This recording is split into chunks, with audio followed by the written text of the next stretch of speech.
दोस्तों, आज के समय में इंटरनेट केवल एक सुविधा नहीं बल्कि पूरी दुनिया की अर्थव्यवस्था की रीढ़ बन चुका है।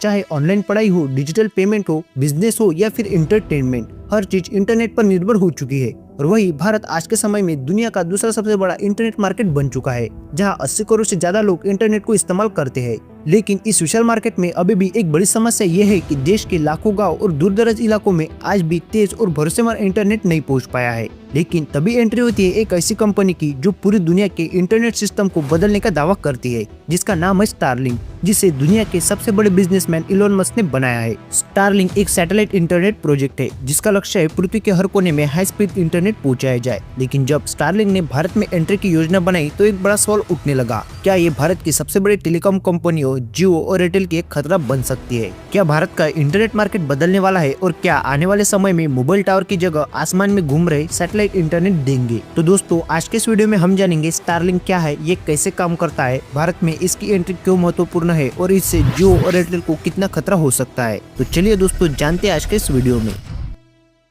तो दोस्तों, स्टारलिंक असल में एक स्पेसएक्स का प्रोजेक्ट है। स्पेसएक्स वही कंपनी है जिसने रॉकेट लॉन्च की दुनिया में क्रांति ला दी है। इलोन मस्क का सपना था कि पूरी दुनिया को सस्ता और तेज इंटरनेट मिले, खासकर उन इलाकों में जहां फाइबर केबल या मोबाइल टावर लगाना मुश्किल है। इसी को देखते हुए साल 2015 में स्पेसएक्स ने स्टारलिंक प्रोजेक्ट की घोषणा की। स्टारलिंक का मुख्य उद्देश्य था पृथ्वी के लो अर्थ ऑर्बिट में हजारों छोटे सैटेलाइट भेजना, जो जमीन पर लगे एक छोटे से डिश एंटेना से कनेक्ट होकर सीधे इंटरनेट पहुंचा सके, क्योंकि आमतौर पर इंटरनेट फाइबर ऑप्टिकल केबल या मोबाइल टावर से मिलता है, लेकिन स्टारलिंक इंटरनेट सीधे सैटेलाइट से देता है। इसका मतलब यह हुआ कि जहाँ टावर नहीं है वहाँ भी इंटरनेट मिल सकता है, जिसको देखते हुए साल 2019 में स्टारलिंक ने अपने पहले सैटेलाइट लॉन्च किए। इसके बाद स्पेसएक्स ने लगातार रॉकेट लॉन्च करके हजारों सैटेलाइट अंतरिक्ष में भेज दिए और आज के समय में स्टारलिंक के पास दुनिया का सबसे बड़ा सैटेलाइट नेटवर्क है। लेकिन अब सवाल है कि स्टारलिंक का इंटरनेट कैसे काम करता है। तो दोस्तों, स्टारलिंक के हजारों छोटे सैटेलाइट पृथ्वी से लगभग 550 किलोमीटर की ऊंचाइयों पर घूमते रहते हैं। इसे लो अर्थ ऑर्बिट भी कहा जाता है। इन सैटेलाइट का नेटवर्क पूरे पृथ्वी को कवर करता है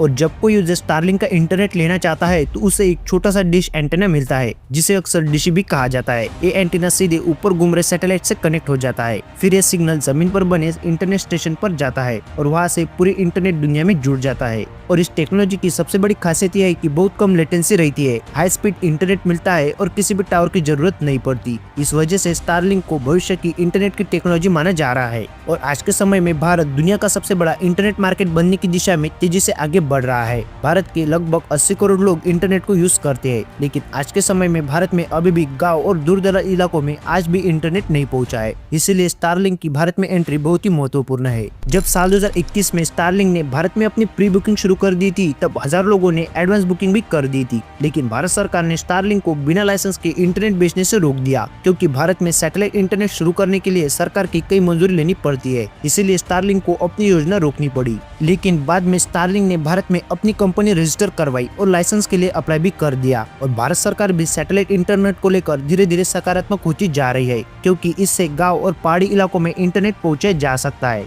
लेकिन अब सबसे बड़ा सवाल है कि क्या स्टारलिंक के आने से जियो और एयरटेल को खतरा है? तो दोस्तों, साल 2016 में जब मुकेश अंबानी ने जियो को लॉन्च किया था, तब भारत के टेलीकॉम सेक्टर में एक बड़ी क्रांति आ गई थी, क्योंकि जियो ने बेहद सस्ता इंटरनेट देकर पूरी मार्केट को बदल दिया था, जिसके चलते एयरटेल और बाकी कंपनियों को भी अपने प्लान सस्ते करने पड़े। लेकिन स्टारलिंक का इंटरनेट जियो और एयरटेल से बेहद ही अलग है, क्योंकि स्टारलिंक का इंटरनेट टावर पर निर्भर नहीं है। इसका मतलब यह हुआ कि जहां मोबाइल नेटवर्क कमजोर है वहां भी हाई स्पीड इंटरनेट मिल सकता है। और आज के समय में भारत में अभी भी लाखों गांव ऐसे हैं जहां इंटरनेट बहुत ही कमजोर है और स्टारलिंक सीधे इन इलाकों को टारगेट कर सकता है। हालांकि स्टारलिंक के सामने कई बड़ी चुनौतियां भी है। सबसे पहली चुनौती है कीमत, क्योंकि स्टारलिंक का इंटरनेट अभी भी काफी महंगा है। इसके डिश और सेटअप की कीमत भी काफी ज्यादा होती है। दूसरी चुनौती है सरकार की मंजूरी, क्योंकि भारत में सैटेलाइट इंटरनेट शुरू करने के लिए सख्त नियम है। अब दोस्तों, सबसे आखिरी सवाल यह है कि स्टारलिंक के बढ़ते हुए प्रभाव को देखते हुए जियो और एयरटेल की क्या स्ट्रेटेजी है? तो दोस्तों, एयरटेल पहले ही सैटेलाइट इंटरनेट कंपनी वनवेब में इन्वेस्ट कर चुका है।